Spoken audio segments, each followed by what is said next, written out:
Meanwhile, Russia has launched serial production of new modernized cabs with a range of up to 200 kilometers. The Muscovites have already used them in the Kharkiv, Poltava and Odessa regions. Experts from the main intelligence directorate of the Ministry of Defense say this is part of a new airstrike tactic that Moscow is actively ramping up. Vlada Tsimbalenko has the details.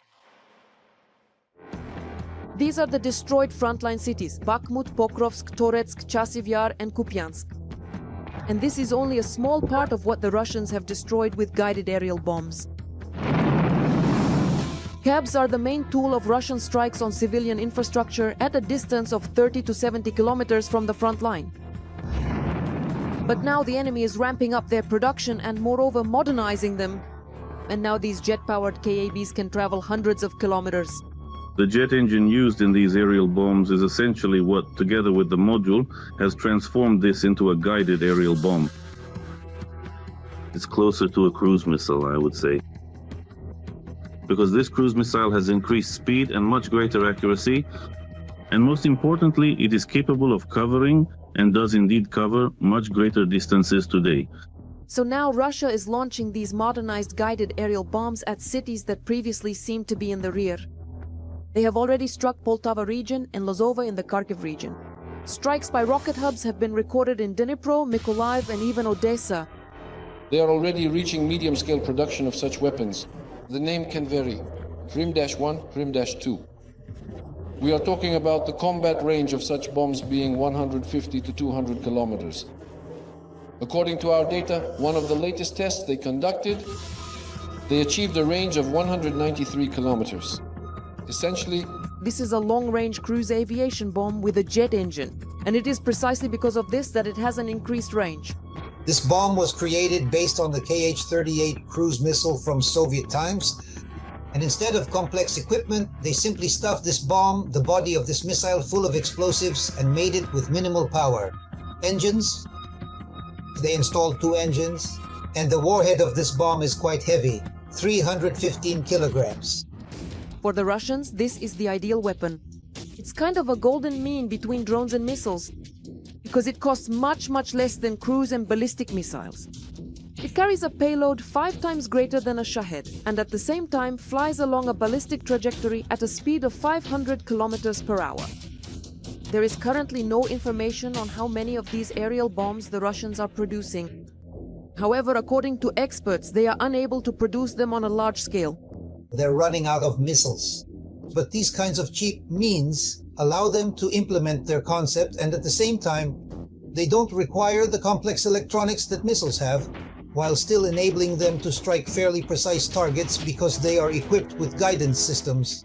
Aerial bombs are not a new threat from the sky for our air forces. However, due to modernization, it is becoming harder to counter them.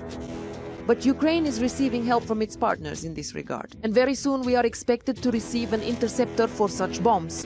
It is currently being tested in France. First of all, there is a specialized radar that detects and tracks the target accordingly. Then artificial intelligence is used along with the appropriate software. And finally, the interceptor drone itself, which will, among other things, shoot down such a cruise missile. For now, the Hunter drone is undergoing testing.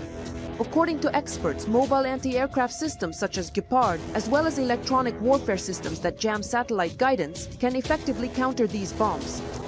Vlada Tsimbalenko, We Are Ukraine Marathon, United News. Meanwhile, Putin is boasting about the testing of the Burevestnik, a missile with a nuclear power unit. Kremlin propaganda media write that if Oreshnik was supposedly a warning to Europe, then the Burevestnik is a message personally for Trump. So, what are the characteristics of Putin's latest scare tactic? Why is Putin shaking his Burevestnik right now? And what will Trump's message to Putin be?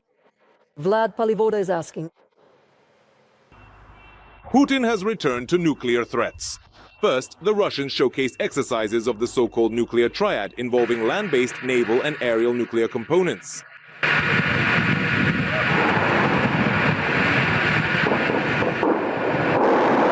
And then the Russian dictator publicly announced the successful test of the nuclear missile Burevestnik, or as it is also called, the Flying Chernobyl. However, there is neither video nor photo evidence of the test. The Russians are not publishing any. They just make loud statements, as always claiming there are no analogs. After all, this is a unique weapon that no one else in the world has. Key objectives. Now they will be achieved, as far as I understand. The launch of the missile from the Novaya Zemlya archipelago in the Barents Sea was confirmed by Norwegian intelligence. However, without any details. Meanwhile, the Russian General Staff reported the Burevestnik covered 14,000 kilometers on a nuclear engine and stayed in the air for 15 hours. Putin has already ordered preparations of infrastructure for deploying this weapon in the Russian armed forces. The dictator's special envoy, Dmitriev, took the news about the missile test to the United States. This is connected to diplomatic, informational, and emotional pressure on the United States of America, as if to say, look, we in Russia have weapons that no other country in the world possesses. That's the first point. Thank you. Secondly, this information, well, logically, appeared right after the decision about Tomahawks came to light. So what is actually known about Russia's new nuclear missile, the Burevestnik? In reality, there isn't much information about it. Only what the Russians themselves have spread.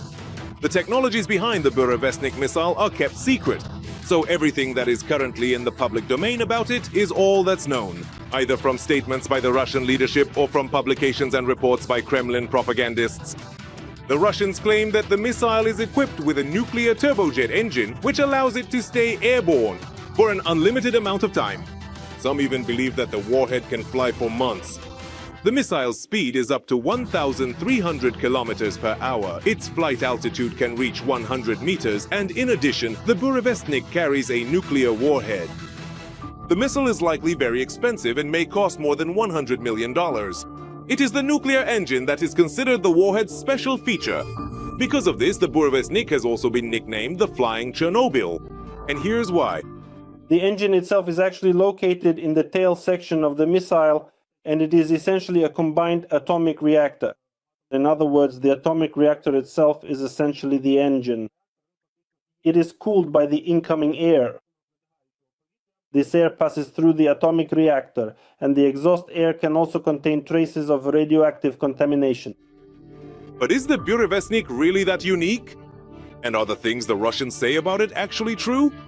Putin first spoke about the creation of a new strategic weapon with a nuclear engine back in 2018.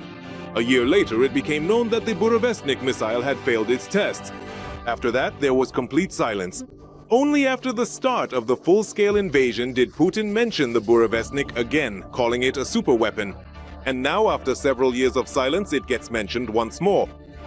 Could this be a substitution in the information space? That very missile, which so far has not impressed the world around it, either because it simply doesn't exist, or because the test attempts that were made turned out to be unsuccessful. From 2019 to 2025. Where was that Burevestnik? Why didn't they conduct, let's say, at least one more test after the failure in 2019? So, of course, there is a risk, and everyone is taking it quite seriously, but I want to emphasize again, with a certain degree of skepticism, this is not the first time the Kremlin has tried to intimidate the world with its weapons, especially nuclear ones. On the other hand, Putin is trying to show his people at least some kind of victory. Of course, it's possible that the Burevestnik is just as they say it is. They might have actually managed to build it, but only in a few units at most. We can in principle assume that the number of experimental prototypes produced is about 2 or 3 units per year. So these are the actual capabilities that Russia might really have. As for the number of such missiles in service or in arsenals, it's unlikely that they actually exist today. And the world is closely watching the actions and threats coming from the Kremlin. In particular, US President Donald Trump has already responded. The Russians know that we have a nuclear submarine, the largest in the world, right off their coast. They're not playing games with us, and we're not playing games with them either. We are constantly testing missiles. Putin should end the war that was supposed to last a week, but has now dragged on for a 4th year. That's what he should be doing instead of testing missiles. Donald Trump, President of the United States. Experts say it's too early to talk about the possibility of the Burevestnik being used in combat. Its project is technically extremely complex, dangerous, and expensive, especially against the backdrop of new sanctions against Russia. Therefore, it is likely that it will never reach operational status. And it's unlikely that Putin would dare to use nuclear weapons against Ukraine or Western countries. Vladislav Palivoda, MI Ukraine, Marathon. United News.